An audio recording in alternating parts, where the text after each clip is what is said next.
never thought death could feel like a warm betrayal. But here I was, staring at my own reflection in the cracked mirror of my previous life, remembering everything: the deceit, the lies, the way he left me to bleed while claiming victory. And I swore, with every fiber of my being, that this time, nothing would be left unresolved. I would reclaim him, the one alpha who had ever truly mattered to me, and I would make sure the traitor knew my wrath before love found its way back. The city lights blinked like distant stars beneath the sprawling American skyline, indifferent to the storm brewing in my heart. My new life had given me a second chance, a blank page, but the memories of the old one haunted every thought. I was 18 now, an Omega with a timid demeanor that masked the fire within. And I was ready. The first time I saw him again, it was on a rainy Thursday, the kind of rain that washed streets clean but not sins. He hadn't recognized me immediately. How could he? I had changed. My once fragile frame was now toned, my amber eyes sharper, my sense subtly different yet familiar enough to pull at something primal in him. And there he was, leaning against the brick wall of a small coffee shop, the same piercing gray eyes scanning the crowd like he always did, alpha arrogance dripping from his posture. My heart betrayed me, skipping a beat I had no control over. "Evan," a voice called, breaking my reverie. My old life's memories surged his voice. My name, the way he always knew how to make me melt with a single glance. I turned, caught off guard by his familiar smile, the one that used to twist my stomach into knots, and the words I had rehearsed so many times in my mind stumbled out in a whisper. You're back." He froze, a flicker of confusion crossing his handsome features before recognition hit, a slow, inevitable storm breaking across his eyes. I don't know. Have we met before?" His voice was gentle, but it carried the subtle weight of curiosity, the unspoken question I had waited lifetimes to hear. I clenched my fists, hiding the tremor of excitement. Not his was the time to be careful. I had a plan. Revenge first, love second, or maybe love as the ultimate weapon.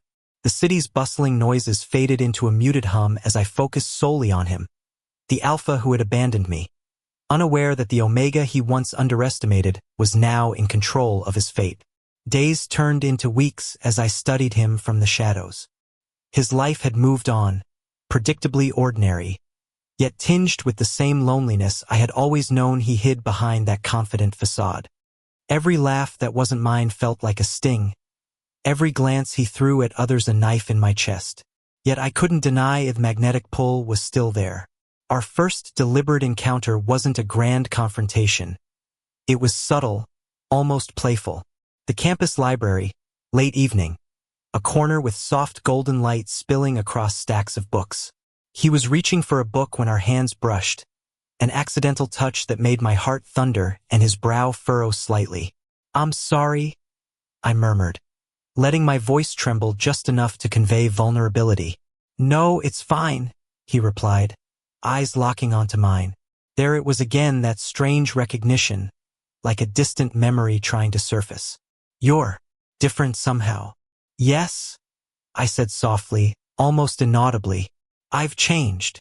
The tension between us was electric, each word, each glance a dangerous dance of attraction and past pain. I had to remind myself why I was here. Not just for love, but to reclaim my alpha, the one who had once been mine in every way that mattered. Over the next few weeks, we collided, often intentional and accidental moments intertwining like threads of fate. The city became our private stage, streets, coffee shops, rooftops, and quiet parks witnessing the slow burn of tension, regret, and longing. One evening, perched on a deserted rooftop overlooking the twinkling skyline, I found my courage. "I remember everything," I said, the words barely audible over the evening breeze. His sharp eyes softened, a mixture of fear, recognition, and something else I couldn't immediately name. "Everything." His voice was husky, the kind that always made me weak in the knees. "Yes, every betrayal, every lie, every moment I wished I could erase, and every moment I loved you despite it all." My hand moved closer, our fingers finally intertwining, the heat of our touch a spark neither of us could ignore. He swallowed, hesitation etched across his face, but the pull between us was undeniable. I never wanted to hurt you, he confessed, voice breaking. I thought I had no choice. I know, I whispered, leaning closer, daring to press my forehead against his. But this time, I choose you. The first kiss was tentative, a test of the waters that had long been turbulent with pain and desire. But it deepened quickly, a mingling of heat and longing that left both of us breathless. In that moment, the past didn't vanish, but it transformed into something potent, love tempered by fire, a promise of second chances. We spent the nights wrapped in each other's presence, sharing whispered confessions, laughter, and the intimacy of touch that healed the wounds of old betrayals. The city outside might have been indifferent, but up here, above the world, everything mattered. Every brush of hands, every lingering glance, every soft sigh was a vow of devotion. Yet the world wasn't done testing us. Secrets from my previous life began seeping into this one. Enemies I thought buried rising again, threatening to tear apart the fragile peace we had built. But for the first time, I wasn't alone. He stood by me, his alpha strength and unwavering gaze a shield against the darkness. And I, the Omega who had once been shattered, found power not in vengeance alone but in the bond we nurtured, the trust we rebuilt. Our journey was far from easy. Nights of doubt and fear clashed with moments of tenderness and laughter. But with each challenge, we grew closer, learning to navigate the complex dance of love, trust, and the lingering echoes of past pain. The rooftop became our sanctuary, a place where words weren't necessary, where our hearts spoke louder than any vow. And in the quiet moments, when his head rested against my shoulder and I felt the steady beat of his heart, I knew something profound. Vengeance had brought me here, but love had anchored me. The alpha who had once betrayed me was now my partner, my anchor, my home.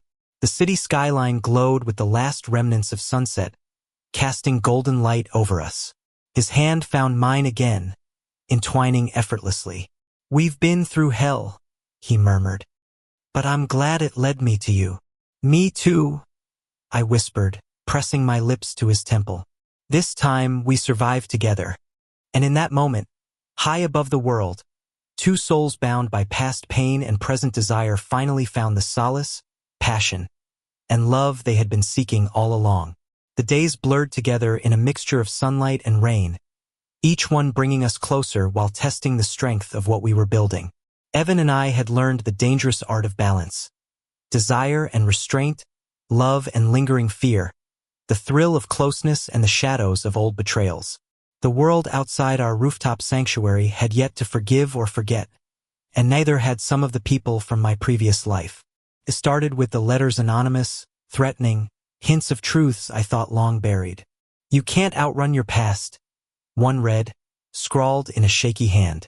I burned it immediately, but the chill it left in my chest lingered. I knew the people who wanted me dead before weren't idle. They had only been waiting for a second chance. Evan noticed immediately, his senses sharper than anyone else's. One evening, as we sat curled together under the dim glow of the rooftop lanterns, he traced the line of tension from my jaw to my neck, eyes narrowing. Who's after you? He asked, voice low, careful. No one, I lied, though the words sounded hollow even to my own ears. He didn't push, but the way he held me that night was different, protective, possessive, as if he could shield me from every danger in the world just by being near. And maybe he could. For the first time, I wasn't afraid alone. Weeks passed, and the subtle threats escalated, strangers following me, cryptic messages, glimpses of figures in the shadows. The tension built in every interaction, every encounter on campus, until Evan and I were constantly aware of the invisible eyes watching us. But with that danger came an intensity in our connection, a need that had nothing to do with survival and everything to do with the desperate, aching closeness we craved. One night, after an especially close call with someone who had trailed me from the library, we fled to our rooftop. Rain-slicked streets glimmered beneath us, but we didn't speak of what had nearly happened. Words were unnecessary. His hand found mine, and we clung to each other as though the physical touch alone could ward off the darkness. "You scared me?" Evan admitted after a long silence, voice trembling with both anger and relief. His gray eyes glimmered with unshed tears. "I'm here," I whispered, pressing my forehead to his. "I'll always be here. You'll never have to worry again." His lips found mine in a kiss that was both apology and reassurance, a mingling of need and unspoken promises. My arms tightened around his neck, pulling him closer, feeling his heartbeat quicken under my touch. There was no shame in this closeness, no hesitation, only the raw, unfiltered emotion of two souls desperate to hold on to each other in a world that constantly threatened to tear them apart. The danger, however, was far from over. My enemies from my previous life grew bolder, sending someone to confront me directly. The first attack happened in broad daylight, in the middle of a quiet street lined with cherry blossom trees. A man approached me with a knife, his expression masked but his intent unmistakable. I froze for a split second, the old fear creeping in, but Evan was faster. Alpha instincts flaring, he intercepted the attack with effortless strength, pushing me out of harm's way. The struggle was short but brutal. His control and ferocity left no room for doubt. When the man fled, we collapsed into each other's arms, trembling but unhurt.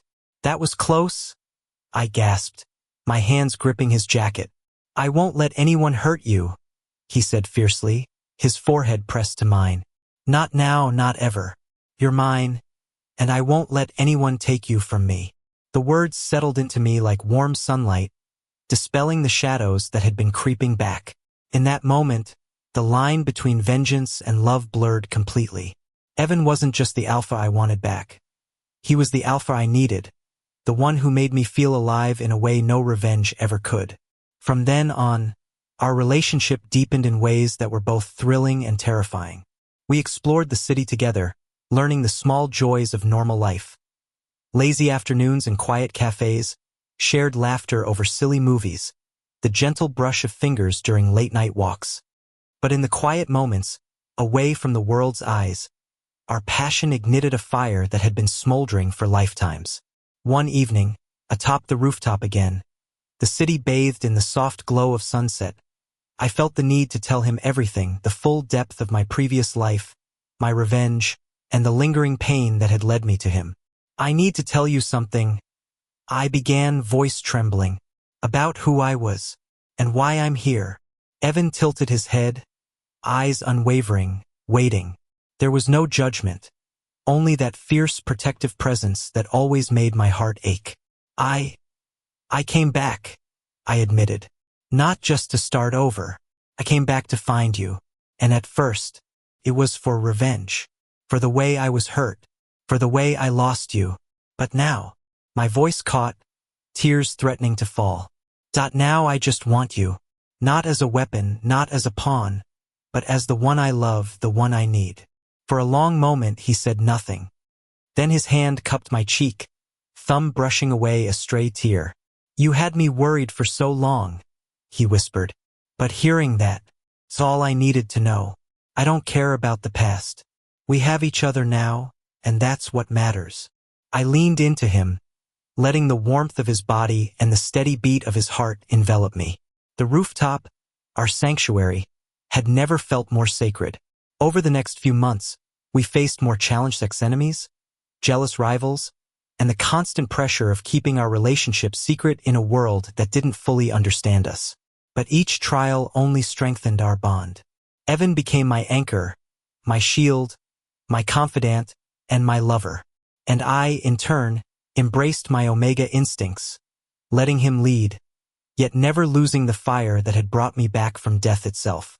One night, after a long day of evading threats, we finally allowed ourselves to relax completely. The city sprawled beneath us in glittering splendor, the quiet hum of life below a soothing background to our own private world.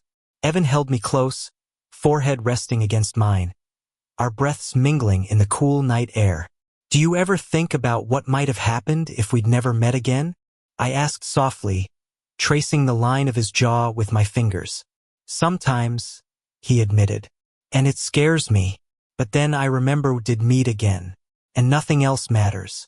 You're here, and I'm not letting you go. The intensity of his gaze made my heart stutter. I pressed my lips to his, slow and tender at first, then deepening into a kiss filled with everything we had been through: pain, longing, relief, and love. Every touch, every sigh, every heartbeat spoke of a bond forged in fire and refined in trust. Days turned into weeks, weeks into months, and the threats that had once loomed over us gradually faded. My past enemies either gave up or were exposed, leaving Evan and me finally free to live openly, our love unshackled by fear or vengeance. One crisp morning, as sunlight spilled across our shared apartment, Evan and I sat on the balcony, sipping coffee and watching the city wake. He leaned his head against my shoulder, and I felt the quiet, profound happiness of finally being safe, being loved, and being understood. You know, he murmured, voice soft, I never thought I'd get a second chance, but here we are. I never thought I'd deserve one, I replied, fingers entwining with his. But we do, together. And in that moment, I realized that the cycle of revenge had ended. The pain of my past life had served its purpose. It had brought me back to the one person who mattered most. The alpha who had once been my tormentor, my lost love, was now my partner, my equal, my forever. Our love story wasn't perfect. There were scars, reminders of the battles we had fought both within ourselves and against the world. But every scar was a testament to survival, to resilience, and to the undeniable truth that we had found each other across time, life, and death. The rooftop, once a place of secret longing and tentative confessions, became our sanctuary of triumph. Nights were filled with whispers of love, touches that healed, and kisses that promised eternity. Days were spent building a life together, unafraid of the past because we faced it together, hand in hand.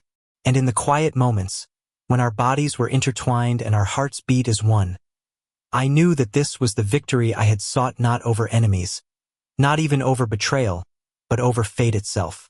I had reclaimed my alpha, my love, my life, and nothing, not time, not death, not past mistakes, could ever take him from me again.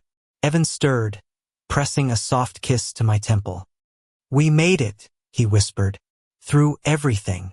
Yes, I replied, closing my eyes against the warmth of his embrace. And we'll keep making it, every day, every night, together. The city below hummed with life, oblivious to the quiet miracle unfolding above. But we didn't need it to see or understand. In each other's arms we had found the world, a love reborn from ashes, stronger, more beautiful, and more unshakable than anything we had ever known. The sunset painted the skyline in hues of gold and rose as I pressed a final kiss to Evan's lips, savoring the moment, the man, the life we had fought so hard to reclaim. And in that kiss, I felt everything: the pain, the longing, the laughter, the tears, and the unbreakable bond of two souls that had finally found their forever. For the first time in what felt like eternity, I was home, and Evan was mine. Thank you for listening. Don't forget to like and subscribe to stay updated with the latest videos.